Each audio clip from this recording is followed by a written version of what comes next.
Sim, mas a questão é, primeiro, eu recomendo ao invés disso que você siga os meus cursos. Por quê? Porque nos meus cursos vai ter muito mais conteúdo em um preço menor. Mas se você não é questão de custo, você precisa urgente desse conhecimento, ou você quer economizar o tempo seu ao máximo e você quer me contratar para uma assessoria personalizada, eu tenho uma consultoria que é bem mais cara do que os cursos, ok? Como você contrata a consultoria? Você vai no meu site, tem o link, meu Linktree na bio do Instagram, ok? Acesse o meu site e lá no meu site vai ter a aba cursos e depois vai ter a aba consultorias. Naquela aba consultorias é só clicar nela e vai ter as mesmas metodologias de consultorias, mas novamente falando, é bem mais caro que os cursos. Eu só recomendo se você realmente precisa de um atendimento personalizado, especializado só para você.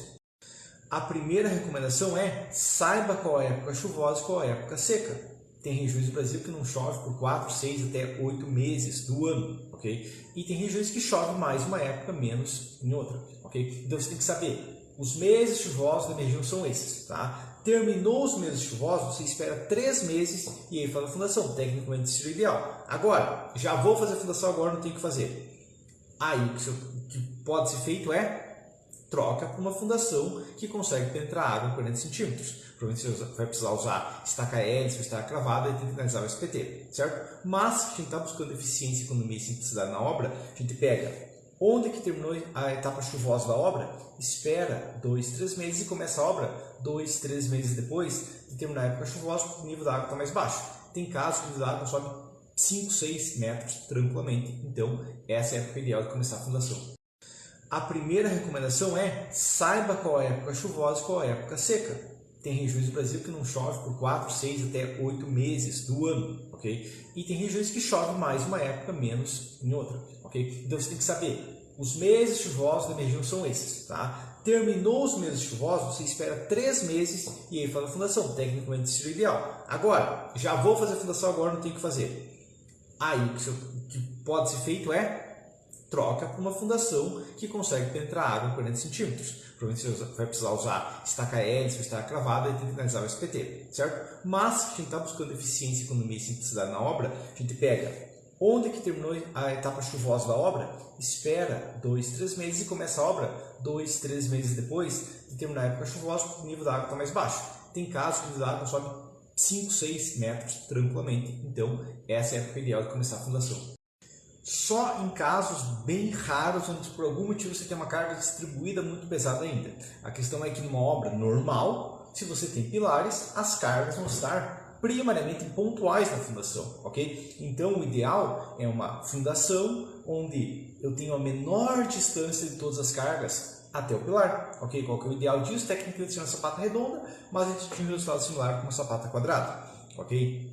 Já numa obra de alvenaria estrutural só, onde a carga está corrida, a gente faz uma sapata corrida também, ok? Tá? Onde eu pego da posição que está a carga e eu vejo qual que é a menor largura necessária que a carga precisa se dissipar para conseguir se transmitir para o solo, ok? Então, não, a gente não vai usar sapata corrida em obra de pilares, a não ser, claro, tem um pilar a cada metro, tem um pilar a cada metro e meio, talvez, mas é um caso bem especial.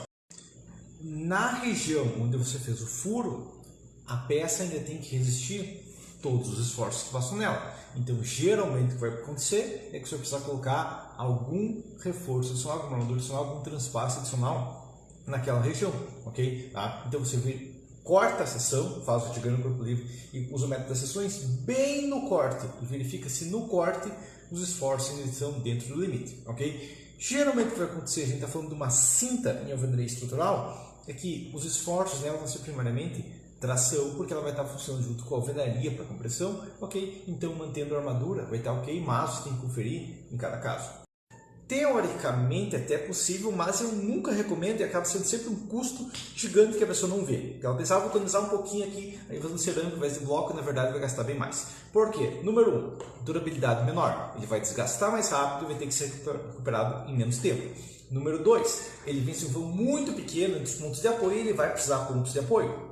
Ok? Porque ele tem que suportar flexão e a alvenaria sem armadura é horrível para suportar flexão, ok? Então a flexão entre os pilares tem que ser vencida só pela alvenaria, ok? Se você colocasse blocos armados, você conseguiria tranquilamente mais do que dobrar os vãos entre pontos de apoio tranquilamente, dependendo do caso até eliminar totalmente os pontos de apoio, ok? Então, teoricamente é possível, mas a economia que você vai ter, você vai gastar 2, 3, 4 vezes mais fazendo caixaria para pilar, marcando, nivelando, gastando todo aquele aço concentrado numa pequena região. E também no tempo gasta mais montando essa caixaria, armando ferragem, entre vários problemas. Então é possível, mas não é recomendado. Não e não. Seguindo a regra de que você pode levar um cavalo até o rio, mas você não consegue forçar o cavalo a beber água. Okay? A faculdade no máximo consegue sugerir que você estude, consegue sugerir que você se dedique, mas ela não consegue te forçar, ok? Até hoje eu nunca vi um reitor puxar uma arma e forçar um aluno a sentar na cadeira e estudar. Então não, a faculdade não vai preparar sozinho, o aluno tem que se preparar junto, ok? Agora, precisa buscar os cursos por fora? Não, tá? A questão é que os meus cursos eu compilo todo o conhecimento que eu consegui por estudos e também por outros cursos, ok? Mas eu compilo de uma maneira mais rápida. Mas, tecnicamente, você não tem pressa, continua se dedicando aí por 5, 10 anos e você vai conseguir todo o conhecimento que eu disponibilizo no curso, só que você conseguiria em menos de um ano dentro de uns cursos, ok? Mas a resposta é não e não. Não, eu consideraria uma loucura de médio porte. Tá? Por quê? Bom, médio porte porque é tipo queimar dinheiro, você está só fazendo uma coisa extremamente ineficiente. Ok? Tá? De grande porte é uma coisa que está arriscando vidas humanas. Ok? Por exemplo, se eu estou andando na rua e eu vejo alguém queimando dinheiro, eu só vou passar longe porque é doido. Tá? Agora, se eu vejo uma pessoa com uma faca correndo atrás de outra pessoa, eu vou ligar para a polícia porque arrisca vidas humanas, entendeu? Tá? Mas a questão é, por que é maluquice? Porque você tem que fazer caixaria para esse pilar até na altura de 9 metros. Você tem que fazer caixaria e escoramento horizontal para essa caixaria não cair para o lado se correr um vento, ok? E você não pode levantar a parede antes do pilar estar pronto, porque senão a parede pode cair, ok? Na verdade, você não pode levantar a parede antes de estar conectado com a estrutura do telhado e com um travamento adequado, porque senão a estrutura pode cair, ok? Então eu considerei um risco aí, uma loucura de médio porte. Em uma ligação, quanto mais momento fator você precisa transmitir, mais cara ela tende a ser. Então, o critério que a gente vai usar é qual é o mínimo de momento fator que eu preciso realmente resistir naquela ligação, de maneira que atenda à estrutura, ok? Dependendo do caso, a gente pode até aumentar um pouco a viga para que passe uma ligação mais leve. Muitas vezes compensa, porque o custo da ligação tende a ser considerável. Então a regra base é o quê? A menor ligação possível, transmitindo o mínimo de momento possível, que ainda garante que a estrutura resista tranquilamente, ok? Daí entra aquela questão de redistribuição e otimização, que tem um vídeo do canal sobre. Não existe viga em cima de parede, ok? Não existe, eu coloquei uma viga em cima da parede. Se você colocou uma viga em cima da parede, ela é uma cinta. Ok? Tá? Se você fizer cunhamento, você não está executando como alvenaria amarrada. Ok? Então, você vai dimensionar uma estrutura como alvenaria amarrada para executar como alvenaria amarrada, ou você vai dimensionar com concreto armado para executar com concreto armado. O que não pode é dimensionar uma coisa e executar outra. Beleza. Vou dimensionar a alvenaria amarrada. Então você não vai ter vigas, você vai ter cintas. Ok? Tá? Vai ter encunhamento? Não, porque você vai levantar a alvenaria e fazer as cintas em cima da alvenaria e dos lados da alvenaria os pilaretes também são cintas, ok? E isso seria alvenaria amarrada, ok? E claro, se fosse concreto armado, teria não se preocupar com a viga, né, que deveria ser feita antes da parede, mas os pilares também deveriam ser feitos antes da parede. Sim e não, ok? Tá? A parte em texto escrito, realmente só o livro, ok? Mas conteúdo digital, tecnicamente eu tenho o curso de parede estrutural, onde eu abordo também a alvenaria amarrada e eu demonstro toda a base, demonstrado também no livro, ok? Tá? O livro tem mais foco em algumas outras questões mais teóricas e executivas, tá? Mas no curso de parede estrutural eu demonstro também toda a parte de dimensionamento de alvenaria amarrada, igual esse livro, ok? Pedra argamassada é só um tipo de alvenaria não armada. Okay? Então imagina que você vai colocar pilares de amarração. Eles vão ser pilares que a gente vai chamar vertical, mas eles têm flexão primariamente. Então você vai dimensionar a parede para suportar a flexão entre os pilares e logo em seguida você vai dimensionar os pilares baseado na carga de parede que eles pegam. ok? Então você dimensiona que o solo acerta o quê? A parede, beleza? Então a parede tem que vencer um vão. Qual vão? Entre os pilares, ok? Depois os pilares a mesma coisa e claro, você tem que garantir também não só a resistência, mas que os pilares tenham uma rigidez adequada para que a carga vá diretamente para eles. Dependendo do caso, você pode considerar a flexão bidirecional, ok? Mas esse é o princípio. Você pode seguir BR 168 para dimensionar a alvenaria e a 1018 para suportar os pilares. Mas no curso misto de concreto mais alvenaria e também no módulo de contenções eu demonstro justamente isso. Primeira coisa, eu vou imaginar que você quis dizer cinta de concreto armado, porque cinta de concreto simples é meio raro, ok? Mas a próxima questão, uma cinta é uma viga, que não é realmente uma viga, né, porque ela tem apoio constante, tá, em cima de uma parede. E ela é dimensionada como? Junto com a parede. Tá? Ah, mas eu quero fazer dimensionamento só da cinta. Beleza, você vai encontrar a tração gerada naquela cinta, divide pela resistência do aço e você tem a armadura necessária daquela cinta. Agora, ela pode precisar de uma armadura maior, menor, dependendo do tamanho da parede, dependendo de todos os efeitos que ela vai comportar na parede. Você tem que pensar sempre na parede como um todo, você nunca vai dimensionar a cinta, ok? Não existe dimensionamento só da cinta, é sempre dimensionamento da parede como um todo, tá? Quer ver o passo a passo inteiro dentro do meu livro Alvenaria Amarrada? Eu demonstro justamente todo o passo a passo, dimensiona a parede e só depois, considerando os efeitos da parede, a gente pode dimensionar a cinta. É possível, ok? Se for questão de possibilidade na engenharia, a gente tem muita coisa que é possível. Agora, é eficiente? Não, é um lixo, ok? Tá? Por quê? Porque você quer transmitir a carga paralela à chapa, nunca perpendicular à chapa. Você vai forçar flexão na alma do seu perfil, não no perfil, na alma do perfil. Se o perfil já é fraco por flexão, imagina só a alma dele que tem 2, 3, no máximo menos 4,75 milímetros de espessura, ok? Então, teoricamente é possível, mas é muito mais fácil, eficaz e lógico que a solda seja feita na mesa dos perfis. Sim, o nome disso é um piso, porque uma laje apoiada no chão é um piso, não é uma laje. Laje é alguma coisa que você consegue passar por baixo, ok? Então, é um piso? Sim, você pode utilizar um piso tranquilamente no posto de um elevador, sem problemas, desde que ainda tenha uma fundação do restante ali, pode tranquilamente. Agora, outra questão, muitas vezes você vai colocar um núcleo rígido no elevador e aí você aproveita o bloco do núcleo rígido, o sapato do núcleo rígido, já como elemento de piso, ok? Tecnicamente é possível isso, tá? Como que a gente menciona, como que considera? Pode usar o manual de BTS para isso, ok? Dificilmente a gente está falando de cargas tão elevadas assim, tá? Vai ser um piso simples que é abordado no manual de BTS. Sapato corrido com pedra argamassada, então. Existe norma? Sim.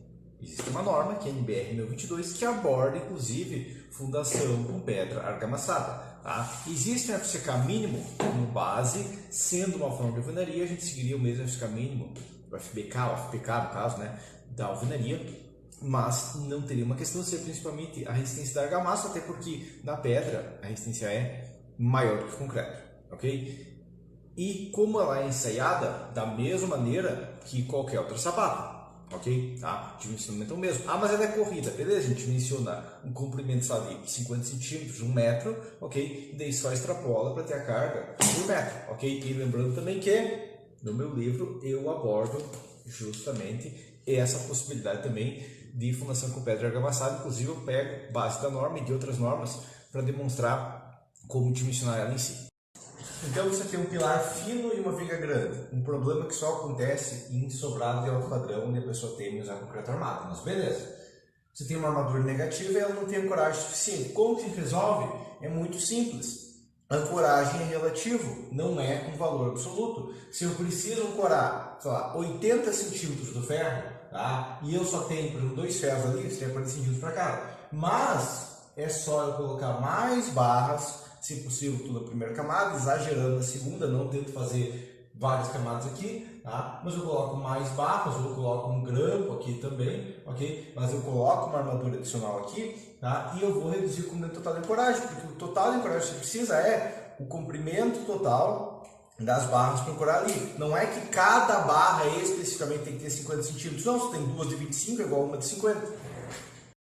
Agora, segunda parte, seria muito mais eficiente trabalhar tipo com um muro de blocos e colocar enriquecedores próximos ou até uma armadura próxima e descer toda a carga na vertical, seria muito mais econômico, tá? Mas você quer queimar dinheiro, você quer fazer muro usando pilar e viga de concreto, beleza, tá? Mas daí você pensa assim, nossa, mas eu tô gastando só 20 mil reais a mais nesse muro, eu precisava gastar uns 40 mil reais a mais. E o que você faz? Você faz uma viga da espessura da alvenaria, isso aqui ajuda bastante o vendedor da Gerdau, principalmente. Ok? Tá? Por quê? Porque se ela tem a largura da alvenaria e a força é horizontal, a altura dela é a espessura da alvenaria, porque a flexão é horizontal. Ela tem que ser armada como se fosse uma viga deitada, ok? Tá? E quando que a gente faz viga chata, quando a gente tem carga pesada, quando a gente precisa queimar dinheiro, ok? Então você está urgente precisando queimar dinheiro, faça isso, caso contrário, não faça um muro de concreto com alvenaria tapando e não usando viga, porque é maluquice completa.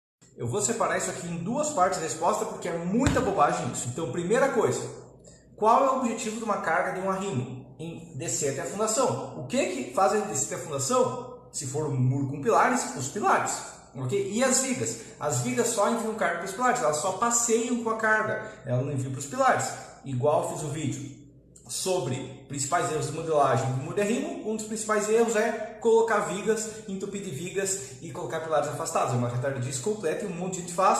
Por quê? Porque é bem fácil apertar botão no software assim, principalmente no EBR, que é bem fácil. Eu já vi um monte de engenheiro, não, só lançar no EBR, que apertar o botão bem bom ali, que daí fica bom. Tá? E é uma maluquice completa. Tá? Então essa é a primeira questão. Tá? Segunda questão, se você vai fazer um muro de pilar e viga de concreto, mas você vai entupir de alvenaria para tudo que é lado, adivinha só, o empuxo vai para a alvenaria também. Então você tem que dimensionar a alvenaria na flexão e no cisalhamento. Ok? Então primeira coisa, que não tem muro só de concreto com a alvenaria fechando. Ele tem que ser dimensionado a alvenaria também. As quinas de alvenaria estrutural, e na verdade de qualquer sistema, são o ponto mais rígido da estrutura, ok? São o ponto onde é mais fácil resistir os esforços, ok? Então o que você vai fazer é basicamente encontrar os momentos negativos naquela região e armar. Aqui na crítica, nem aqui nem entre paredes, digamos, a base da parede ali, que é onde vai acumular mais momentos. A questão ali é ancorar todas as armaduras adequadamente, evitando impulso no vazio, ok? Mas é uma regra básica, qualquer ligação ali de parede com laje, a gente tem essa mesma questão de evitar impulso no vazio, só nesse caso a gente tem uma força bem maior, um momento fator bem maior aplicado na ligação da parede com a laje. Aí você tem que armar adequadamente, ancorando todas as barras, ok? E dentro da questão, se você teima que a radinha precisa ser liso, dificulta um pouco fazer isso. A estaca com fluido estabilizante vai ser usada quando eu ainda quero aproveitar um maquinário de estaca escavada, mas eu preciso fazer uma estaca passando do nível da água. Então eu coloco a lama bentonítica, né, que é uma argila, certo? Uma argila específica, e vou furando já jogando a lama, ok? A questão é, você vai usar quando não tem hélice contínua do diâmetro que você precisa, não tem cravado que vai atingir a resistência que você precisa, tá? É uma questão rara, tá? Que prédio que usou isso, por exemplo? O Burj Khalifa. Por quê? Porque eles precisavam de estacas com resistência absurda, afinal, é o maior prédio do mundo, ok? Mas para estacas pequenas, cargas pequenas, não é uma metodologia comum e não tem muita mão de obra especializada no Brasil, então realmente é uma questão de nicho. Na nossa imaginação, em um modelo simplificado, uma laje, uma escada, qualquer outra peça tem uma carga distribuída, só que ela não é realmente perfeitamente distribuída.